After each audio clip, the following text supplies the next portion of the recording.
कल से तुम दोनों सुबह उठकर पूजा पाठ करोगी? नहीं, हम नहीं करेंगे। हम कबीर और तुकाराम को मानने वाले हैं। वो हमेशा कहते हैं कि मन को हमेशा स्वच्छ रखना चाहिए।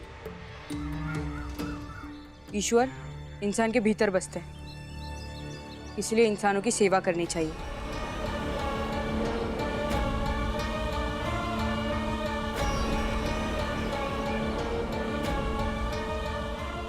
सही है, सबको पहले से पता है क्या करना है, क्या नहीं करना है। कल को उसकी जिंदगी उस परिवार के संघर्षों के बीच पिसकर बर्बाद होगी, तो उसकी रक्षा करने का काम भी तुम्हारा ही होगा। जीजा भाई, देखो, सबकी अपनी अपनी सोच होती है। धीरे धीरे समझ जाओगी कि वो क्या कहना चाहते हैं। समय लगेगा, लेकिन सब ठीक हो जाएगा। बाकी ये लोग तो बच्चे हैं, वो भी समझ जाएंगे।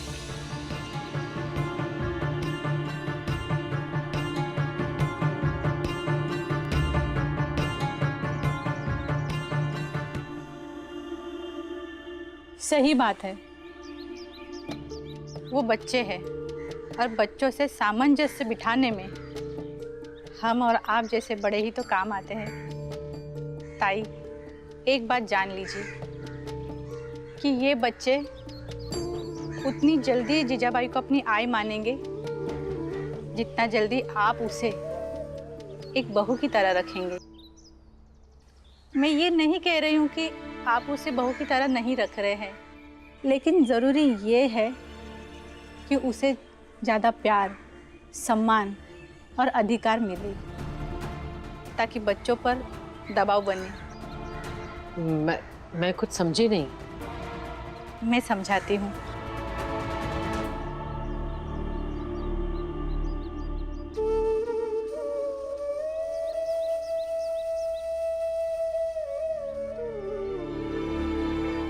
ए लड़के, कहाँ है चंपा? अब मैं किसी के पकड़ में नहीं आऊंगी, किसी के नहीं।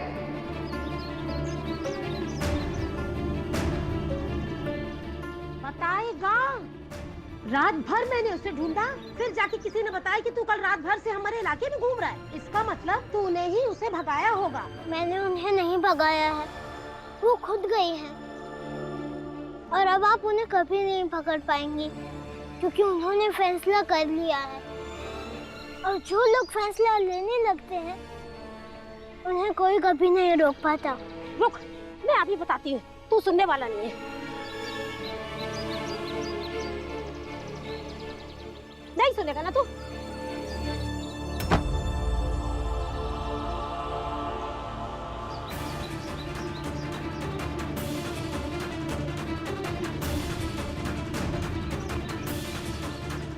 भीम का बाप अभी जिंदा है। मेरे जीते जी मेरे बच्चे को कोई छू नहीं सकता। इससे पूछिए, इसने कहीं चंपा को भगाया है? पूछिए कहाँ है वो? अब आप एक शब्द भी बोलेगी तो मैं लोगों को बुला कर लेकर आऊंगा या पुलिस कप्तान के पास चला जाऊंगा। आपकी भलाई इसी में है कि आप यहां से चले जाइए।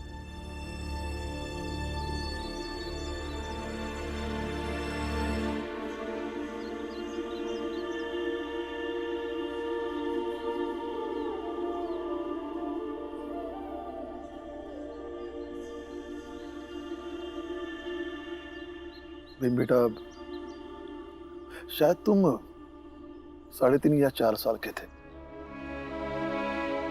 ऐसे ही किसी बात को लेकर जिद कर रहे थे, तो तुम्हारी आई ने तुम्हें अपनी गोद में उठाकर घर के बाहर पेड़ के नीचे रख दिया। तुम रात भर वहीं बैठे रहे, रोते रहे, और फिर 2 दिन तक आई से यह कहकर नाराज हो रहे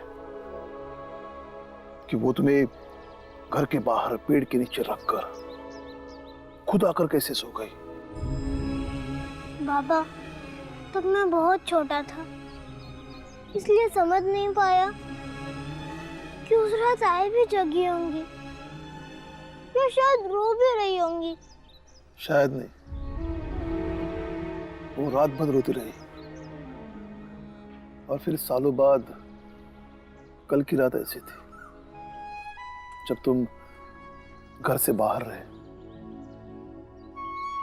देखो बेटा, अब तुम बड़े हो गए हो, समझदार हो गए हो, इसलिए तुम्हारे लिए समझना बहुत मुश्किल नहीं होगा। अगर तुम घर से बाहर रहे तो तुम्हारे बाबा के ऊपर क्या बीतेगी। चल बेटा, घर चल।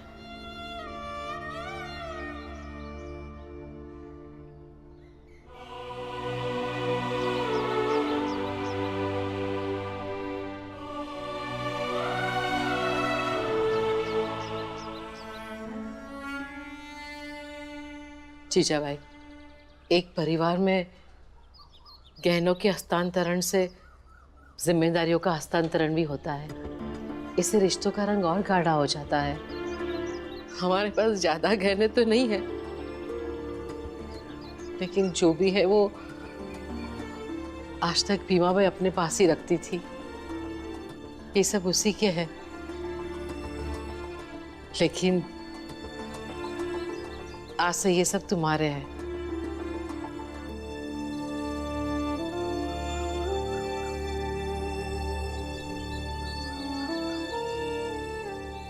अरे आंचल फैला लो ना।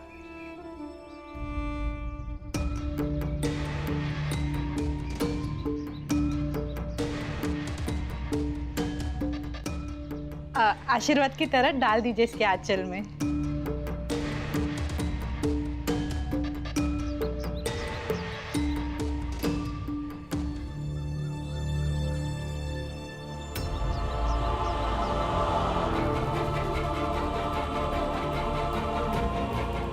भी नहीं, ये मेरी आई के गहने हैं। अब किसी और को कैसे दे सकती हैं? और मैं मेरी आई के गहने किसी को भी नहीं देने दूंगा, किसी को भी नहीं। भीम, समझने की कोशिश कर। ये तेरी नई आई है, अब इस गहनों पर इनका ही हक है। नहीं बुआ, ये मेरी आई नहीं है। माना कि तेरी आई नहीं है, लेकिन बाबा की पत्नी तो है ना। बाबा ने इनसे शादी की है, तो उस नाते इस गहने पर अब जीजाबाई का हक है। देने दे। नहीं बुआ, नहीं। भीम बेटा,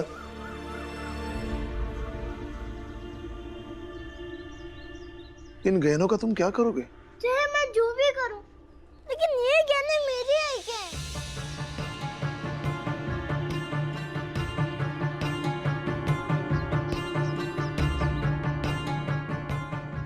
सच कह रहा है भीम, ये गहने उसे दे दीजिए।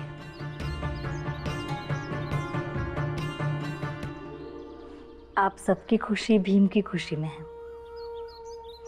और आप सबकी खुशी में मेरी खुशी।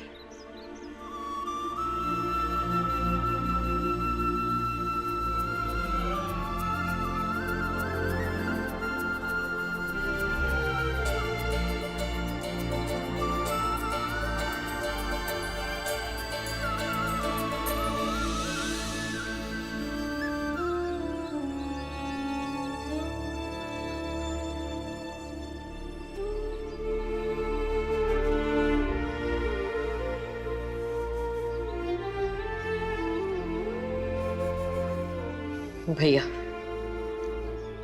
भीम को समझाना होगा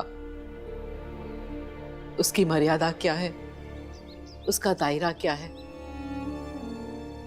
और किसके साथ कैसा व्यवहार करना चाहिए। मेरा बच्चा है, सीख जाएगा। नहीं भैया, बिनाई के बच्चों पर जरूरत से ज्यादा प्रेम दिखाओ ना, तो बच्चे बिगड़ जाते हैं और घर बिखर जाता है। ये गलती आप मत करना।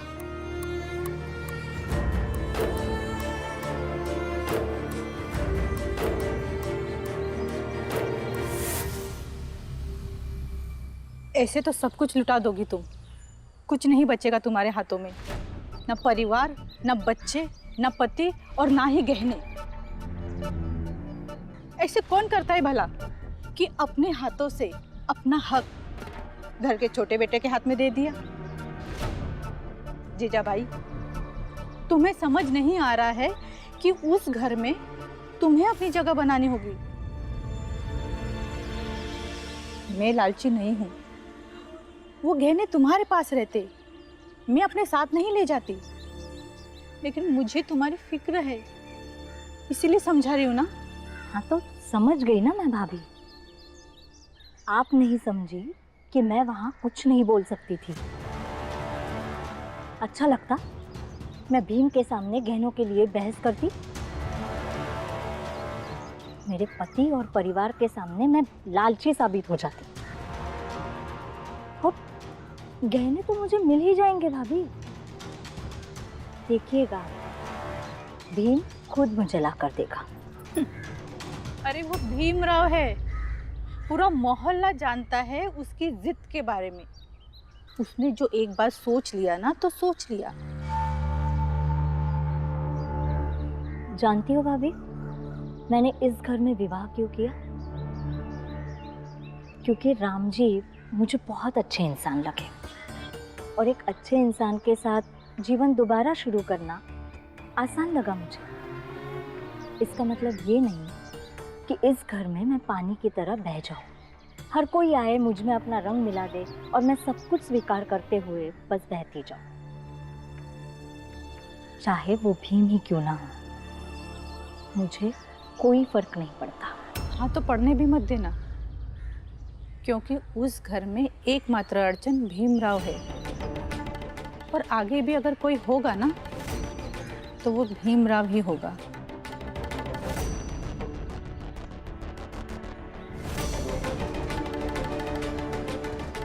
उस घर में एकमात्र अड़चन भीमराव है, और आगे भी अगर कोई होगा ना तो वो भीमराव ही होगा।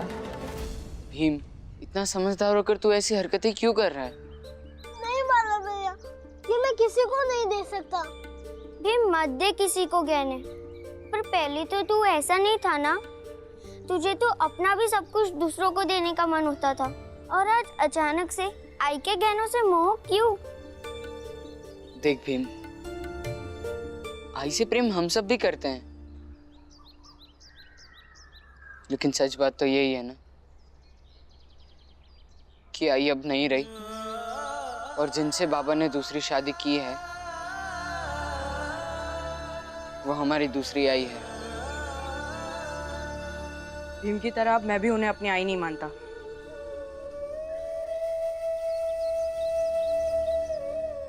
वो आप सबकी आई हो सकती है, पर मेरी और भीम की नहीं।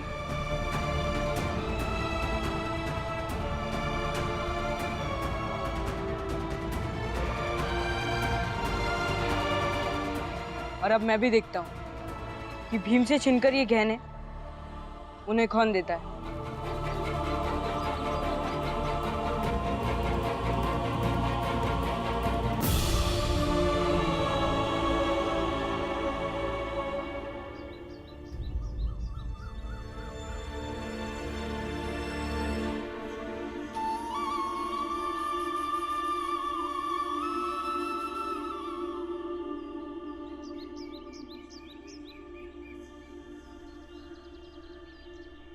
देखो जीजा भाई, भीम को गलत मत समझना।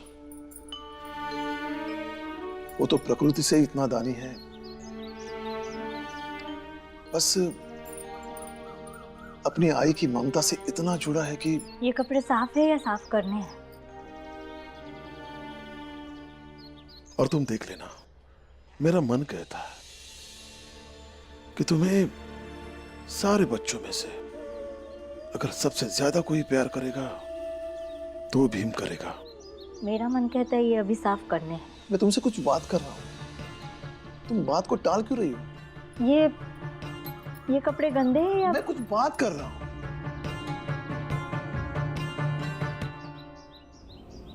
और मुझे नहीं करनी है। क्या बात करनी है आपको, जबकि कल रात आपने सब कुछ साफ साफ कह दिया था कि जो जैसा है वैसा स्वीकार करना होगा। और अब आप कह रहे हैं कि भीम दानी है, दयालु है। मान लिया मैंने, मानने के सिवा कुछ बचा है क्या?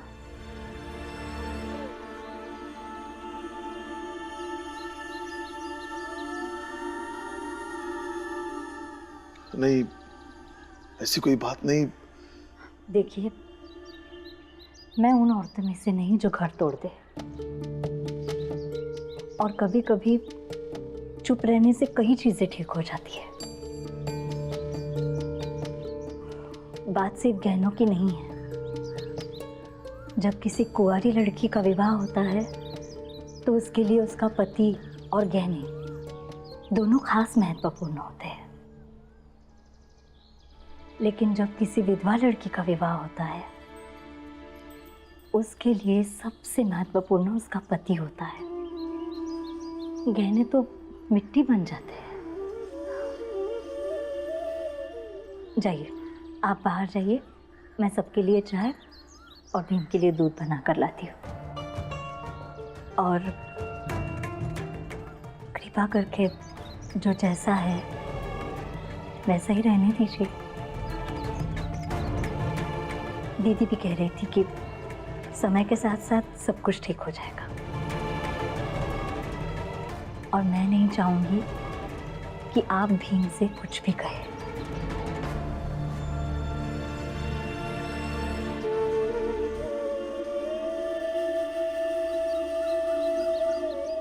समझ में नहीं आ रहा है आनंद तुझे, तू भी इसका साथ दे रहा है। हाँ, नहीं समझना है बाला भैया, अब सब जाइए यहाँ से।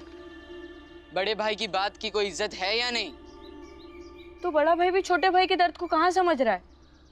भीम,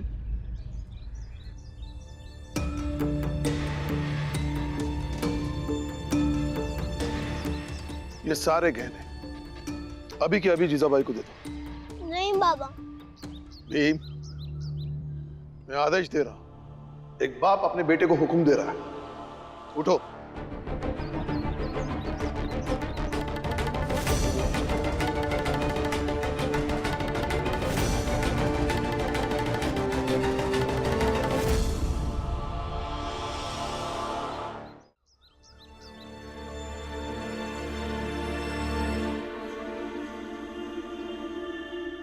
आई कहती थी कि उनके पास जितने भी गहने हैं वो सब हम तीनों की बीवियों की मुंह दिखाई और मंजुला दीदी और तुलसा दीदी के लिए है।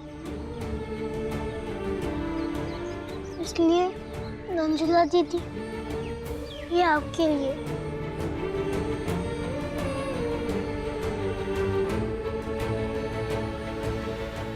और तुलसा दीदी, ये आपके लिए।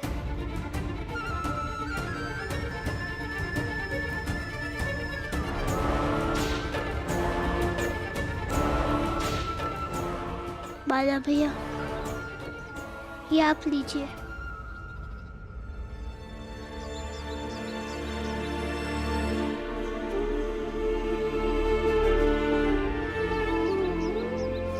और आनंद भैया, ये आपके लिए।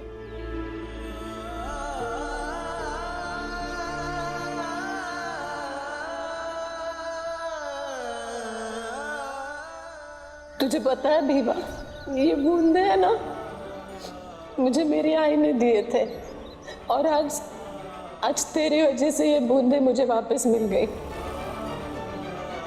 आई, ये गहने मुझे भी जीवन भर याद रहेंगे। और ये मेरे हैं।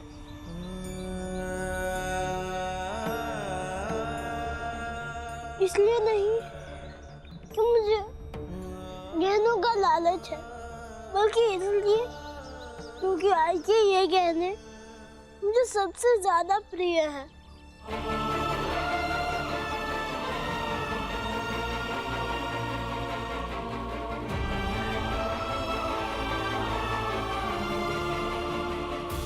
और बाबा, मैं जानता हूँ कि आप मेरे ऐसे व्यवहार से दुखी हैं, लेकिन मेरी सबसे बड़ी संपत्ति मेरी आई थी और रहेंगी।